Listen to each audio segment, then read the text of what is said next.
As of today, we start the biochemistry unit. As you could tell from the screen, there's a spider with web. The web it's fascinating because the spider web is made up of proteins and it's so strong, yet it weighs almost nothing that it could hold the weight of a spider. Just look at how big that spider is. It could sustain flies, it could sustain multiple spiders. It's strong. It's strong and it weighs nothing. So it's pretty interesting how nature works, but the point of this slide is to know that spiderweb, also known as silk, is made up of proteins, and proteins are going to be the emphasis in this unit. And also just know that scientists they're trying to analyze this protein that makes silk to use it in solve problems in the industrial world. So it's pretty interesting what material scientists are doing nowadays. The first thing I want to mention is that there are four macromolecules, big molecules that we're going to learn about. The first one is carbohydrates, lipids, proteins, nucleic acids. Again, carbs, which are sugars, lipids, which are fats, proteins, which you eat in your meat, nucleic acids, which include DNA and RNA, which is exactly what makes you, you. Now, the first thing I want to talk about is macromolecules are made up of small units called monomers. Monomers are individual subunits or parts. So the way I think of it is there are all these Legos. I build a castle with my Legos. That those little pieces of Legos, those are monomers. They are the individual subunits, the little parts that make up something. Now, polymers, once you put those little Legos together, you build a castle, and that castle is considered a macromolecule or a polymer. So polymers are made of many monomers. A whole bunch of individual Legos put together make up something much bigger. So as you could tell from the picture down here, these are sugar molecules. The monomer is one little sugar molecule, while when you link these sugar molecules together, you make something called a polymer, and that is a repeating unit, just like the castle and the individual Legos. So hopefully you got that analogy down.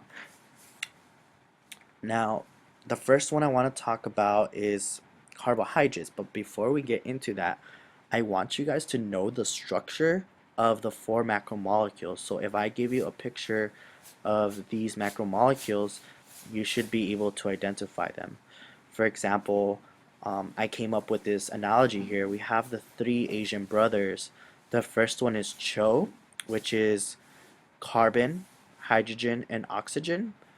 All the molecules that merely or only include carbon, hydrogen, oxygen include carbohydrates, which are found here on this green box, and lipids, which are fats and oils, which are found on this blue box, dark blue box. So all of these carbs and lipids, they both have these three elements: carbon, hydrogen, and oxygen. CHON is a little different because it has nitrogen as well, and amino acids have these four elements within it. So a whole chain of amino acids make up one protein. And just know that the protein has amino acids and that amino acids have these four elements, okay? CHONP is carbon, hydrogen, oxygen, nitrogen, but it also includes phosphorus. So for example, right here, down here in light teal blue here, you have a phosphorus group here, and this this nucleic acid has phosphorus right here surrounded by four oxygens. So this one's the most complex of the four. Just know that, nucleic acids have phosphorus. It's the most complex. It's DNA. DNA is pretty complex. CHON, just know that amino acids have nitrogen, and just know that carbs and lipids are simple. They only have carbon, hydrogen, and oxygen. So up here in red, this is an example of of an amino acid. And when you link a whole bunch of these together, you make a protein. Okay, so if you didn't get that, go ahead and pause it and read these four macromolecules and stare at the structure.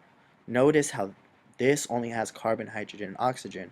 This also has carbon, hydrogen, oxygen, but it's a little bit more complex. And the protein, the amino acid, has a nitrogen here, and the DNA and RNA, which are nucleic acids, have phosphorus in its phosphate group. Okay, and we'll get a little bit more deeper into that. The first thing is carbohydrates. Carbohydrates provide quick energy to the cell or to your body. One of the simplest sugars that exist on this planet is called glucose. It is the monomer of carbohydrates, meaning that it's the individual subunit that makes up multiple different sugars that exist. For example, sucrose is the sugar that you guys eat, and that's made up of two of these glucose molecules linked together. Notice how it's made up of carbons, hydrogens, and oxygens. This little circle right here is actually an O.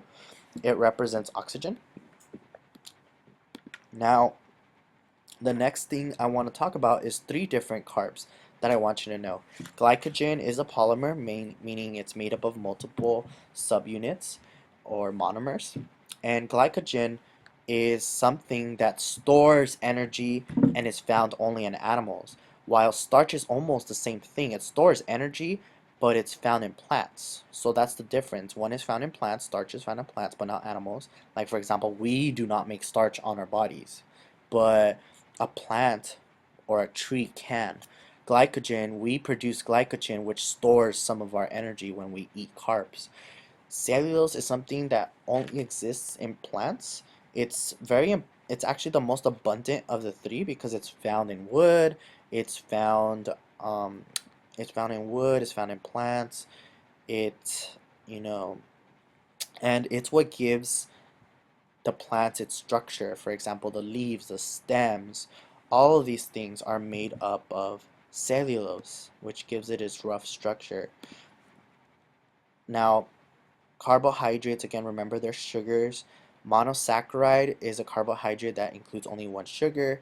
For example, this right here would be a monosaccharide. This glucose subunit is a monosaccharide. Disaccharide means there's two sugars linked together. For example, here, two sugars are linked together. And this is called a disaccharide. Sucrose, which is a sugar that you constantly eat on a daily basis. Polysaccharides are many sugars put together. So just know the difference between the three: monosaccharides, one sugar; disaccharides, two; polysaccharides, three. And if you notice up here, um, just notice how there's carbons. Every corner, every tip has a carbon, and some of them have hydrogens, but these OH molecules coming out, those are called hydroxyl groups. Okay, it's a part of this subunit. These OHs are called hydroxyl groups. I would like for you to know this just because it's something that college professors talk a lot about in science. Hydroxyl groups are very important in macromolecules, especially in DNA, because when you analyze these hydroxyl groups, you could tell the difference between DNA and RNA. But you'll get more into that when you go take a biology class, AP biology, or um, even college biology or biochemistry. The second macromolecule that I want to talk about is lipids. Lipids are fats. They store long-term energy. So carbs store quick energy. They provide quick energy, but lipids store long-term energy. They don't dissolve in water, just like you drop vegetable oil in water, it's not gonna mix. When something doesn't mix, it's known as it's a condition called immiscibility, or it's immiscible. When something is immiscible, it means that they don't dissolve in water.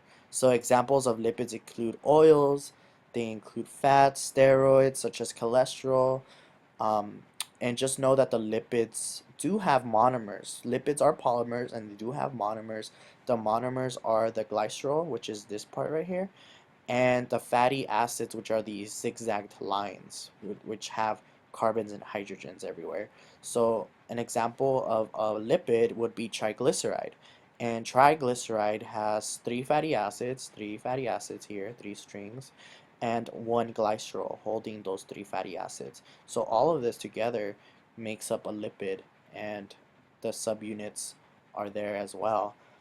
And when these things are broken down, it releases a huge amount of energy, especially when it's stored for such a long time. The third one is proteins. proteins are important because they provide structure. For example, your skin, your nails, your hair, they're all made up of proteins, and they also provide function. For example, enzymes. We already learned about enzymes.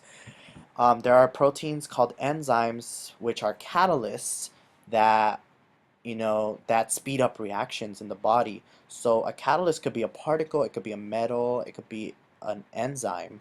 And just know that an enzyme is a biological molecule that speeds up a reaction. It's more specific.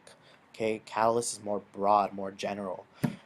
Proteins, just know they do have monomers, and those monomers are called amino acids. So a chain of amino acids make up a protein. There are 20 different amino acids. There's so many different combinations of amino acids that you can make, and because of that, you have hundreds of different proteins that you could make within your body, which is really interesting. So again, these are all amino acids. These circles right here, they're all amino acids. There's so many of them. There's some of them you might have heard of, for example, lysine, valine, alanine. You'd probably find them on at a drugstore. You could find them in GNC, any vitamin store.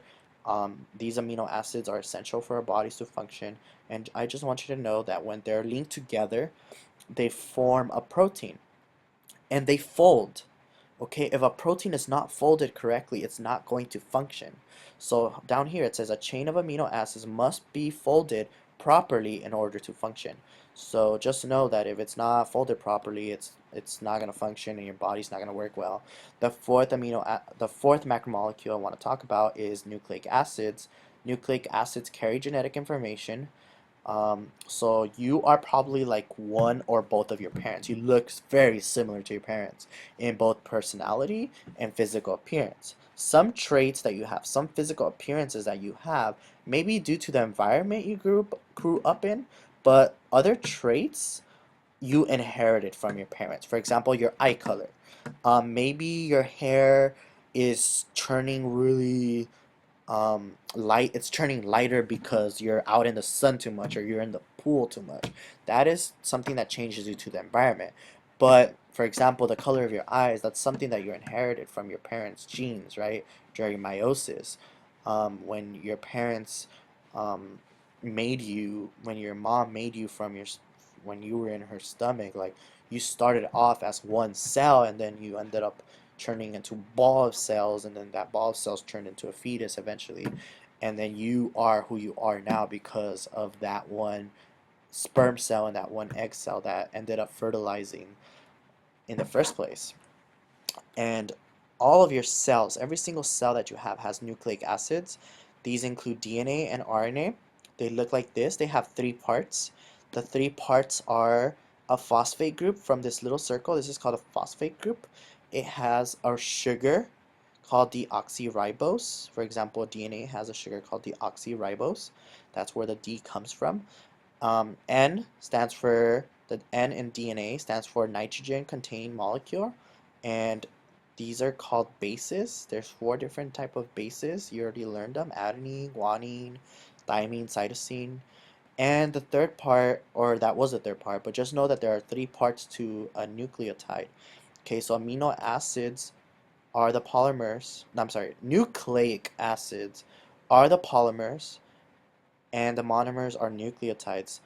So nucleotides are made up of a sugar, they're made up of a phosphate group and a nitrogen base.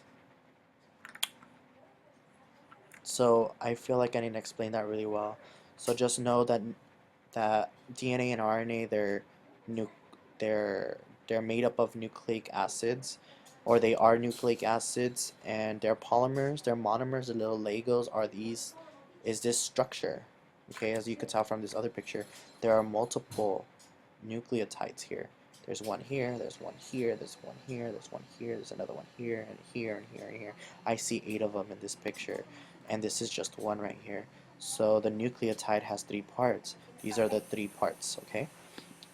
Now, the last thing I want to say is that DNA stores genetic information, which is transcribed or copied into something called RNA. And once this leaves the nucleus, it starts to make proteins. And the proteins, again, are essential for you to function because everything that you're made up of are made up of proteins. Now go ahead